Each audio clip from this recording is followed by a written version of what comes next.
आप लोगों को आज जो यहाँ कष्ट दिया गया है, सबसे पहले तो तमाम पत्रकार बंधुओं का हम दिल की गहराइयों से हम इस्तकबाल करते हैं, आपका आभार प्रकट करते हैं कि आपने बहुमूल्य समय निकाला।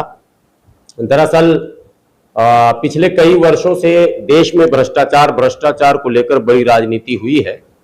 आपने सुना होगा कि महाराष्ट्र की धरती से रालेगन सिद्धि से एक बाबा आए थे, अन्ना हजारे, और वो दिन है और आज का दिन है। भ्रष्टाचार जो है कंटिन्यू चर्चे में है, लेकिन भ्रष्टाचार पर लगाम नहीं लगा। ये बातें इसलिए मैं आपको कह रहा हूं कि उसी महाराष्ट्र में मुंबई महानगर पालिका से सटा हुआ वसई विरार शहर महानगर पालिका है, और वसई विरार शहर जो महानगर पालिका है, वहां दो बातें हैं। एक तो पिछले 3 वर्षों से वहां चुनाव नहीं हुआ, इसलिए जनप्रतिनिधि है ही नहीं। जो भी काम हो रहा वो महाराष्ट्र सरकार की देखरेख में जो नियुक्त होते हैं उनके पदाधिकारी, और वही उसको करते हैं। लेकिन लोग बता रहे हैं कि न केवल भ्रष्टाचार हो रहा, बल्कि भ्रष्टाचार के सारी सीमाओं को लांघा जा रहा खुलेआम, और किसी भी प्रकार से कोई सुनवाई करने को तैयार नहीं है। चाहे आप शिकायत महाराष्ट्र के मुख्यमंत्री से कर लें या किसी से कर लें। पिछले कई महीनों से लगातार शिकायतकर्ता जो है वो आज मौजूद है हमारे बीच। डॉक्टर भरत भूषण वर्मा जी ये बताएंगे अपनी कहानी, और मोहम्मद आरिफ साहब हैं, ये दोनों उसी जगह के हैं। All India human rights association के चेयरमैन आली जनाब डॉक्टर एमयू दुआ साहब तशरीफ फरमा है। और ये प्रेस कॉन्फ्रेंस जो आज हो रहा है वो all India human rights association, चूंकि ये ह्यूमन राइट्स का वायलेशन है सीधा सीधा, जब किसी के अधिकार का हनन हो रहा हो और खुलेआम जो है लूट हो रहा हो और किसी की सुनवाई ना हो रही हो, तो ऐसे में ह्यूमन राइट्स का मामला बनता है। और इसके लिए अब इसकी कमान जो है ह्यूमन राइट्स एसोसिएशन ने संभाली है। चेयरमैन डॉक्टर एमयू दुआ साहब मौजूद है, वो भी अपनी बात रखेंगे। लेकिन पहले डॉक्टर भरत भूषण साहब ये बताएंगे कि पूरा मामला है क्या। नमस्ते, मैं डॉक्टर भारत भूषण वर्मा।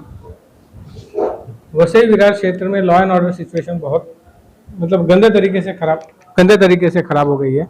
यहाँ तक कि आप न्यायपालिका में भी अगर आप अविश्वास हो गया है, इतना तक मैं कह सकता हूँ। क्योंकि हम जब जिस क्षेत्र में वहाँ रह रहे हैं, अभी हम पुलिस स्टेशन जाते हैं, समझो कोई अत्याचार हमारे ऊपर हो गया, हम न्याय मांगने के लिए पहले कहाँ जाएंगे? पुलिस स्टेशन में। हम जाते हैं, वहाँ पर हमारी फिरियाद ही नहीं लिखी जाती। 1 महीना 2 महीना सालों आप धरने पे धरना करते चले जाइए, फिर आखिर में कभी तो FIR हो जाएगी, लेकिन फिर जांच नहीं होगी। हर चीज़ को प्रभावित कर रहे हैं वहाँ पर। मेरे पास ऐसे सबूतों के अंबार है। 20 फाइलें मैं यहाँ पे लेके आया था दिल्ली में, इस भरोसे पर कि मुझे यहाँ पर न्याय मिलेगा, लेकिन यहाँ से भी मुझे निराशा ही अभी तक हाथ लगी हुई है। इसीलिए 21 जुलाई 2023 से मैंने आमरण अनशन का ये प्रोग्राम रखा हुआ है जंतर मंतर पर। तो हमारे चेयरमैन डॉक्टर एमयू दुआ साहब अपनी बात रखते हैं। भारत भूषण जी, आपने जो विषय लिया है उसका ग्राउंड रिपोर्ट हम लोग ह्यूमन राइट्स की तरफ से जल्द ही वहाँ बनाएंगे। यहाँ कमेटी एक गठित करेंगे। आपकी जितनी भी डॉक्यूमेंट्स है उसकी स्टडी करने के बाद मैं आपको आश्वस्त करना चाहता हूँ कि हमारी टीम आपके अधिकारों के लिए लड़ेगी, और जो भी वहाँ मूलभूत समस्याएं हैं उस पर हम लोग आवाज़ उठाएंगे और आपके लिए काम करेंगे। सरकार से आप मांग कर रहे हैं, आप आमरण अनशन कर रहे हैं, करें, लेकिन सरकार गूंगी बहरी है, नहीं सुन रही है। ये जो है सिर्फ चुनाव और सत्ता के खेल में लगी हुई है। तो ऐसी सूरत में हम जल्द ही आपको एक न्याय का रास्ता देंगे, और हमारे साथ हाजी गुलाम सरवर साहब और बहुत सारी टीम है, जो वो सभी लोग एक बार जा करके ग्राउंड रिपोर्ट बना करके आपके साथ खड़े होंगे।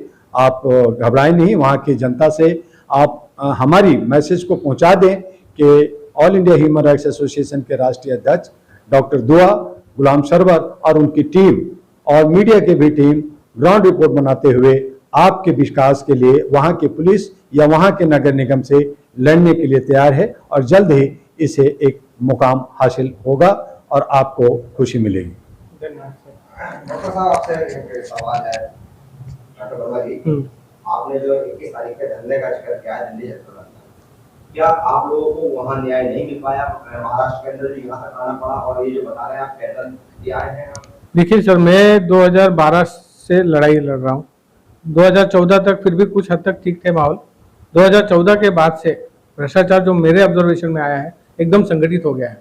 संगठित मतलब बोलिए, एक हवलदार से लेके मुख्यमंत्री के जो सेक्रेटरी साहब होते हैं या महाराष्ट्र राज्य के जो चीफ सेक्रेटरी साहब होते हैं, वहां तक सब इन्वॉल्व ऐसे दिखाई देते हैं। यहाँ तक कि मैंने जब लोकायुक्त के पास में कंप्लेंट दाखिल की थी, लोकायुक्त ने क्या किया पहले मालूम है आपको? शिकायतकर्ता का नाम बदली कर दिया, जबकि ये किसी भी शिकायत में प्रावधान नहीं है कि आप शिकायतकर्ता का नाम बदली कर सके। दूसरा काम उन्होंने किया, आरोपी का नाम बदली कर दिया।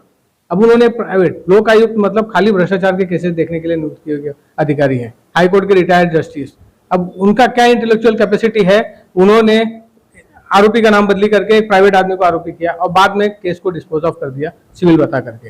अब करप्शन का केस सिविल कैसे हो सकता है? करप्शन तो क्रिमिनल ऑफेंस है, आईपीसी के अंदर भी मेंशन किया हुआ है, अलग से उसकी एक्ट भी बनी हुई है, प्रिवेंशन ऑफ करप्शन एक्ट, सजा का प्रावधान है उसके अंदर। लेकिन ये सारी चीजें वहां पे संगठित तौर पर हो रही है। लोग न्याय की उम्मीद किससे करें? अब लोकायुक्त सबसे ऊंची कुर्सी है वहां पर। हाईकोर्ट में भी हम पीआई दाखिल करके बैठे हुए हैं 2019 से, उसमें भी तारीख नहीं लग रही है। अब आप जो है ना दिल्ली जनता मंदिर पर कितने दिन का धरना देंगे और 21 तारीख से शुरू करेंगे? ये सर आर पार की लड़ाई है। या तो मुझे मेरे लोगों को न्याय मिलेगा या तो मेरी जान वहां जाएगी। अब ये इन दो से अलावा तीसरा कोई रास्ता उसके अंदर नहीं है। और इसको ये समझना है कि जन लोकपाल बिल की मांग को लेकर अन्ना हजारे आए थे। जन लोकपाल तो सामने आया नहीं, लेकिन टूटे फूटे अंदाज में यूपीए सरकार ने एक कानून बनाया और उसी के अंतर्गत ये लोक आयुक्त नियुक्त हो रहे हैं। लेकिन लोक आयुक्त का काम कोई भी पारदर्शी नहीं है, कहीं से भी ट्रांसपेरेंसी दिखती नहीं है। जैसा कि इन्होंने बताया, आरिफ भाई भी विक्टिम है वहां के, और कई कहानियां इनके साथ भी हैं। अब ह्यूमन राइट्स एसोसिएशन आपको आश्वस्त करता है कि आपके इस लड़ाई में, जो कि इस देश की बड़ी लड़ाई अब बन रही है, भ्रष्टाचार से सभी लोग पीड़ित हैं, गरीब गुरबा ज्यादा प्रभावित है, इस लड़ाई को ह्यूमन राइट्स के जो हमारे चेयरमैन हैं, इन्होंने आपको आश्वस्त किया है। पूरी टीम इनके नेतृत्व में आप जिस तरह से लड़ना चाहेंगे, लीगल जो भी वेज होंगे, हमारे जो भी वैधानिक रास्ते होंगे, उस रास्ते को अपनाया जाएगा। जहां जहां तक ये बात पहुंचानी हो चाहिए वो तमाम जगहों पर पहुंचाई जाएगी, ये घोषणा है। और 21 तारीख जो आप अनिश्चितकालीन धरना पर बैठ रहे हैं, जिसमें हंगर स्ट्राइक भी करेंगे डॉक्टर वर्मा जी, तो प्रेस के साथियों को ये बता दूं कि उस स्ट्राइक में भी शाना बशाना ह्यूमन राइट्स की टीम रहेगी। अस्सलाम वालेकुम, मेरा नाम मोहम्मद आरिफ है। मैं इतना परेशान हूँ कि वहाँ की पुलिस से, और वहाँ से इंसाफ मांगने किसके पास जाऊँ मैं? पुलिस के पास चौकी में जाता हूँ तो बोलते हैं कमिश्नर के पास जाओ, कमिश्नर के पास जाते बोलते एसीपी के पास जाओ, एसीपी के पास जाते तो बोलते डीसीपी के पास जाओ। तो बोलो कहाँ जाए? इंसाफ के लिए वहीं तो जाना पड़ेगा ना, मदद के लिए किसके पास जाए? वो भी बोलते ना कि मदद के लिए हमारे पास आओ, कुछ करो मत। तो इसीलिए उनके पास जाते तो वो बोलते उधर जाओ। बोलो आप बताओ कहाँ जाए? इसलिए हम वहां से वहां बॉम्बे से हम दिल्ली पैदल चल के आए और 32 दिन में यहाँ पहुंचे। हम लोग कहाँ सोए कहाँ रहे कुछ नहीं, उसका भी कुछ नहीं। अभी हम लोग अनशन पे बैठने वाले हैं 21 तारीख को। उसमें अभी कुछ भी हो, हमारा जान जाए या मरे, हम लोग कुछ भी होए, अल्लाह हवाले उसके। लेटेस्ट अपडेट पाने के लिए हमारे चैनल क्लाउड न्यूज को अभी लाइक करें, सब्सक्राइब करें और बेल आइकन दबाना बिल्कुल ना भूलें।